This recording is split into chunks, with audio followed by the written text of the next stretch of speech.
वालेकुम everyone, hopefully आप सब ठीक होंगे। दिस साइड फातिमा याज। तो शेयर ताकि हम इसको स्टार्ट करें। ठीक है,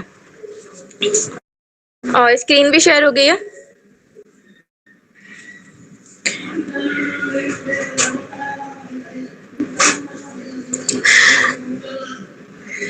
तो आज का जो हमारा टॉपिक है ना, वो बेसिकली है 5 practical ideas to break your comfort zone. ठीक है, तो आज के सेशन में मैं आप लोगों के साथ 5 ऐसी चीजें शेयर करूंगी जिसके थ्रू आप अपने कंफर्ट जोन को तोड़ सकते हैं। तो पहले ये जान लेते हैं कि कंफर्ट जोन होता क्या है। तो देखिए, आप लोगों में से बहुत सारे लोग, हम सब में से, ठीक है, मैं भी इसमें काउंट होंगी, जो कि अपनी लाइफ में बहुत कुछ करना चाहते हैं। ठीक है, अपने बिजनेस में बहुत कुछ करना चाहते हैं, कुछ नई चीजें सीखना चाहते हैं, आगे बढ़ना चाहते हैं, ठीक है, लेकिन बढ़ नहीं पाते। नॉलेज भी है, हमें खुद पे कॉन्फिडेंस भी है, पैशन भी है, एनर्जी भी है, टैलेंट भी है, ठीक है, सारी चीजें। बट एट द एंड क्या होता है कि हम अपने टैलेंट को यूटिलाइज नहीं कर पाते, हम आगे नहीं बढ़ पाते। तो आज के सेशन में मैं आप लोगों के साथ वो 5 आइडियाज शेयर करने वाली हूँ, जिसको अगर आप लोगों ने अपनी प्रैक्टिकल लाइफ में इम्प्लीमेंट कर लिया तो आप लोग अपने कंफर्ट जोन को हमेशा के लिए ब्रेक कर देंगे। तो कंफर्ट जोन से रिलेटेड मेरे पास एक बहुत ही ज़बरदस्त सी स्टोरी भी है, जिसके थ्रू आप इस चीज़ को बेहतर समझ पाएंगे। और स्टोरी से होता है कि हमें बहुत जल्दी और बहुत अच्छे से वो चीज़ समझ में आ जाती है। तो 2 राजा होते हैं, दोस्त, ठीक है। तो एक राजा जो है वो अपने दूसरे दोस्त को क्या करता है, 2 ईगल्स गिफ्ट करता है, ठीक है। अब वो ईगल्स बहुत खूबसूरत होते हैं। जो दोस्त है राजा, वो ईगल्स का ऑलरेडी दीवाना होता है। उसने बहुत ज्यादा, जो सैकड़ों ईगल्स हैं वो पाल रखे होते हैं, और मतलब उसको बहुत शौक होता है ना, जैसे कोई भी पर्सन शौकीन होता है किसी भी चीज का, कि कोई पेट्स रखने का या XYZ। तो वो क्या करता है, वो अपने दोस्त को बहुत ही मैग्निफिसेंट क्या करता है, ईगल्स गिफ्ट करता है। अब वो जब उन ईगल्स को देखता है ना, तो वाकई में मतलब उसने अपनी पूरी लाइफ में ऐसे खूबसूरत ईगल्स नहीं देखे होते। वो क्या करता है, वो उन ईगल्स को लेके बहुत ज्यादा खुश होता है, और बहुत 2 बेस्ट वो केयर टेकर्स को असाइन करता है उन ईगल्स को परवरिश करने में, ठीक है, उनको परवान चढ़ाने के लिए। अब वो जो केयर टेकर्स होते हैं, वो राजा की जिस तरह उसने उनको कहा होता है, उस तरह वो उनकी परवरिश कर रहे होते हैं।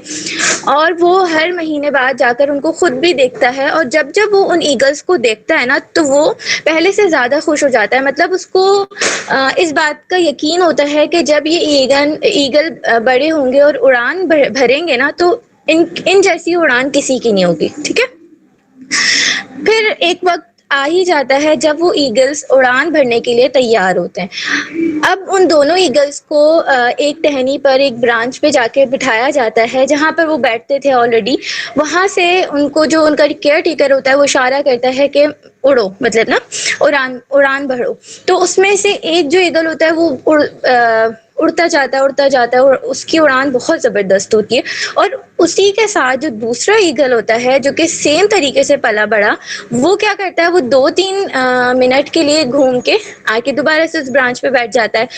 फिर उसको वो इशारा करता है कि उड़ो, तो वो फिर उड़ता है, फिर वही 2-3 मिनट के बाद आके बैठ जाता है। अब ये चीज देखकर सब हैरान परेशान हो जाते हैं, और राजा बहुत ज्यादा डिसहार्ट होता है ना, क्योंकि एक इतना जबरदस्त जो है ईगल वो परफॉर्मेंस दे रहा है, उड़ रहा है, और मतलब उड़ता ही चला जा रहा है ना, जो मतलब उसने सोचा था। और दूसरा जो सेम उसी की तरह से पला बड़ा, सारी चीजें उसने सीखी, बट वो नहीं कर पा रहा। अब क्या होता है कि जो उसके केयर टेकर्स होते हैं, वो भी राजा से यही कहते हैं कि ना, हमें नहीं पता कि ये क्या हो रहा है। और फिर राजा क्या करता है, बहुत ज़्यादा क्योंकि डिसहार्ट होता है, तो वो एक अनाउंसमेंट करता है कि जो भी बंदा इस जो है मेरे ईगल को उड़ान भरना सिखाएगा या उसको ट्रेन करेगा, मैं उसको 1000 दिनार, पता नहीं कुछ समथिंग इस तरह का, मतलब बहुत बड़ा रिवॉर्ड दूंगा। तो फिर लोग आते हैं, सिखाते हैं, ये सिलसिला चलता रहता है। 3 महीने तकरीबन ये सिलसिला चलता है, लेकिन कोई भी पर्सन उसको सिखाने में कामयाब नहीं होता। फिर एक दिन राजा अचानक से देखता है कि 2 ईगल्स, वही खूबसूरत ईगल्स, उड़ान भर रहे हैं, और मतलब आसमान पर नजर आ रहे हैं, उड़ते चले जा रहे हैं। राजा एकदम देख के हैरान हो जाता है कि ये जो करिश्मा है वो किस तरह हुआ ना, क्योंकि एक तो सही था, लेकिन दूसरा जो उड़ नहीं पा रहा था वो कैसे उड़ा, और मतलब ना वो बहुत ज्यादा खुश हो जाता है। फिर वो जाके केयर स्पीकर से पूछता है तो फिर वो बताते हैं कि ये एक कोई बुजुर्ग हैं और इन्होंने मतलब ये करिश्मा किया है या इनकी वजह से ये इस तरह से उड़ान भरा है। तो वो फिर उससे पूछते हैं कि आपने ऐसा क्या किया ना कि 3 महीने में इतने बेतहाशा लोग आए, उन्होंने ट्राई किया बट वो नहीं उड़ा, आपने ऐसा क्या किया कि वो इस तरह से आसमान पे उड़ान भर रहा है ना। तो फिर उन्होंने बताया कि मैं कोई बहुत ज़्यादा पहुंचा हुआ तो नहीं हूँ, लेकिन मैंने क्या किया कि मैंने उसकी जो टहनी थी ना जिस पे वो बार-बार हर 2 मिनट बाद आके बैठ जाता था, मैंने वो टहनी ही तोड़ दी। सही है, मतलब अब उसके पास कोई जगह ही नहीं थी आके बैठने की, तो वो उसके पास कोई और ऑप्शन नहीं था, वो फिर उड़ता गया। तो वो जो टहनी है ना हमारी लाइफ में, वो ही कंफर्ट जोन है कि हम आगे बढ़ते हैं, थोड़ा सा आगे जाते हैं, घूमते फिरते हैं, मतलब कोशिश करते हैं और फिर आके वहीं उसी कंफर्ट जोन पे उसी टहनी पे बैठ जाते हैं। ठीक है, उसी कंफर्ट जोन में आ जाते हैं। तो जब तक हम अपनी लाइफ से उस टहनी को नहीं तोड़ेंगे, उस ब्रांच को नहीं तोड़ेंगे, हम भी उस ईगल की तरह आगे नहीं बढ़ सकेंगे। तो ये था स्टोरी हमारी। होपफुली आप लोगों को समझ भी आई होगी, मज़ा भी आया होगा। तो हमने क्या करना है, हमने उस टहनी को अपनी लाइफ से तोड़ना है, उस कंफर्ट जोन को तोड़ना है बेसिकली। तो जो अब 5 आइडियाज हैं आप लोगों के साथ वो शेयर करती हूँ। तो जो हमारा फर्स्ट पॉइंट है ना, आइडिया नंबर 1 है, वो है learn to manage your fear. आपने क्या करना है, आपने अपने जो खौफ है ना उसको मैनेज करने की कोशिश करनी है, उसको मैनेज करना सीखना है, उस पर काबू पाना सीखना है। ठीक है, खौफ ही वो चीज़ होती है जो कि हमें आगे बढ़ने से रोकती है। अब खौफ क्या है, नेटवर्क मार्केटिंग में सबसे बड़ा खौफ है नो का, रिजेक्शन का, कि हमें रिजेक्शन ना फेस करना पड़े, हमें रिजेक्शन होगा। अगर हम आगे किसी को बात करेंगे या किसी को इनवाइट करेंगे तो वो हमें नो करेगा। नो क्या है, ये सबसे बड़ा हमारा फेयर है।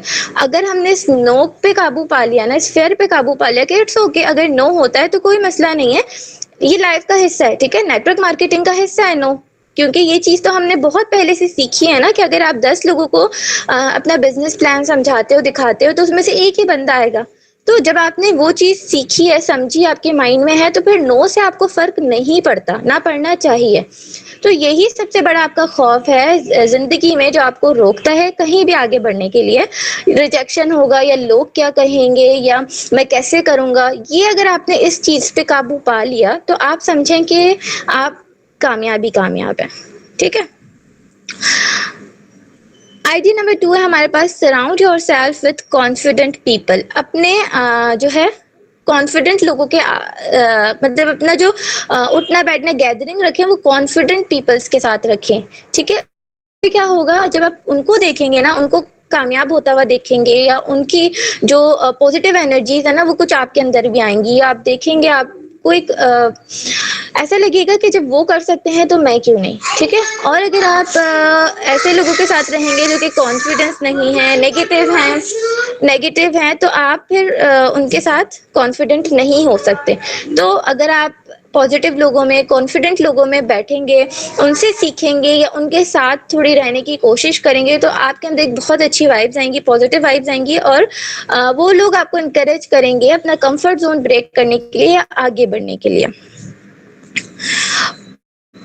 टिप नंबर 3 है, आइडिया नंबर 3 है हमारे पास, नेवर फॉरगेट ड्रीम्स। कभी भी आपने अपने ख्वाब नहीं भूलने। अब ख्वाब से मुराद ये है कि आपने जब भी इस प्लेटफॉर्म को ज्वाइन किया, जिस भी प्लेटफॉर्म को ज्वाइन किया, उसको ज्वाइन करने से पहले आपके क्या ख्वाब थे। ठीक है, एक तो बहुत बड़े बड़े ख्वाब होते हैं कि मैंने घर लेना है, गाड़ी लेनी है, वो एक अलग चीज़ है, बट उस प्लेटफॉर्म से आपने क्या क्या उम्मीद के यहाँ पर आए थे कि मैंने इतना अर्न करना है कि मैं अपना जो मंथली साइकिल है वो अच्छा चला सकूं। ठीक है, या फिर सेकेंड सोर्स ऑफ इनकम अच्छी कर लूं। तो आपने अपनी जो ड्रीम्स है ना इनको कभी नहीं भूलना। जब भी आपको लगे कि आप डीमोटिवेट हो रहे हैं या आपका जो कॉन्फिडेंस है वो लूज हो रहा है या आप फेयर में जा रहे हो, तो आपने सबसे पहले यही चीज सोचनी है कि मैंने इस प्लेटफॉर्म को क्यों ज्वाइन किया था, मैं मतलब यहाँ पर क्या हासिल करने के लिए आया था या आई थी, और मैंने वो चीज हासिल करनी है।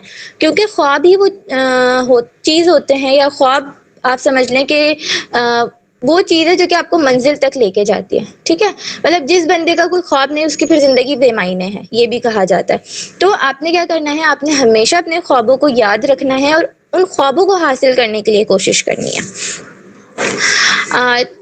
आइडिया नंबर 4 है हमारे पास, negative visualisation. If doesn't takes action what's the consequences. अब देखें दो तरह की विजुअलाइजेशन होती है, पॉजिटिव होती है, नेगेटिव होती है। यहाँ पर क्या है, यहाँ पर नेगेटिव विजुअलाइजेशन हमें हेल्प करेगी। किस तरह से कि आपने ये सोचना है कि मैं एक प्लेटफॉर्म में आई और यहाँ से मैंने ये कुछ हासिल करना था। अब अगर मैं इस प्लेटफॉर्म में कामयाब नहीं हुई तो इससे मेरी लाइफ में क्या कॉन्सिक्वेंसेस होंगे या मैं क्या कुछ खोऊंगी। ठीक है, मतलब मैं एक स्किल हारने आई थी, मैं ऑनलाइन अर्निंग करने आई थी, अगर मैं वो नहीं कर पाई या मैं इस प्लेटफॉर्म को, इस अपॉर्चुनिटी को अवेल नहीं कर पाई तो मेरे साथ फिर क्या क्या बुरा होगा या क्या क्या कॉन्सिक्वेंसेस होंगे, मैं लाइफ में फिर पीछे चली जाऊंगी, मुझे फिर जॉब करनी पड़ेगी। तो इस तरह के जो अगर आप नेगेटिव विजुअलाइजेशन रखेंगे तो फिर आप और मजीद आगे बढ़ेंगे, क्योंकि देखिए हम सब आगे बढ़ना है ना, पीछे जाने के लिए तो नहीं आए। तो जब आप याद रखेंगे कि अगर आप इसको छोड़ते हैं या इस अपॉर्चुनिटी को आप मिस करते हैं तो आपके साथ क्या बुरा हो सकता है, तो फिर आप कभी भी क्विट नहीं करेंगे। लास्ट जो हमारा आइडिया है या पॉइंट है वो है टेक्स स्मॉल स्टेप्स। आपने क्या करना है, आपने स्मॉल स्टेप्स लेने हैं। ये नहीं कि एकदम से आप ऊपर पहुंच जाओ, तो इस तरह नहीं हो सकता। मतलब हर चीज को करने का तरीका होता है। अगर आप स्मॉल स्टेप्स के साथ थोड़ी थोड़ी मतलब अगर आप बोलो कि मैंने पहले ही महीने में 1 लाख रुपए कमा लेने हैं तो अर्न कर पाते तो आपको जरा बहुत बड़ा दुख होगा ना। तो आपने क्या करना है, पहले छोटी से स्टार्ट करना है कि पहले मैंने 5,000 करने हैं, अर्न करने हैं। तो जब आप इस तरह छोटे छोटे स्टेप्स को पूरा करते जाएंगे तो फिर आपके लिए आसान होगी और आप किसी भी टाइप पे डीमोटिवेट नहीं होगे। सो ये था आज का हमारा सेशन। होपफुली आप लोगों को समझ आया होगा और आप लोग भी कोशिश करेंगे अपने कंफर्ट जोन को ब्रेक करने के लिए, क्योंकि अगर कंफर्ट जोन को ब्रेक नहीं करेंगे तो समझ लें कि फिर आप ना उसी के इर्द गिर्द घूमते रहेंगे, बढ़ सकते हैं।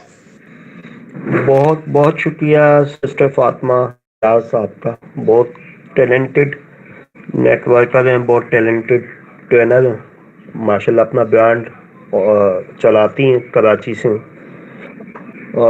हमारे लिए टाइम निकालती हैं। अच्छा, अब मैं इनवाइट करूँगा सिस्टर बहुत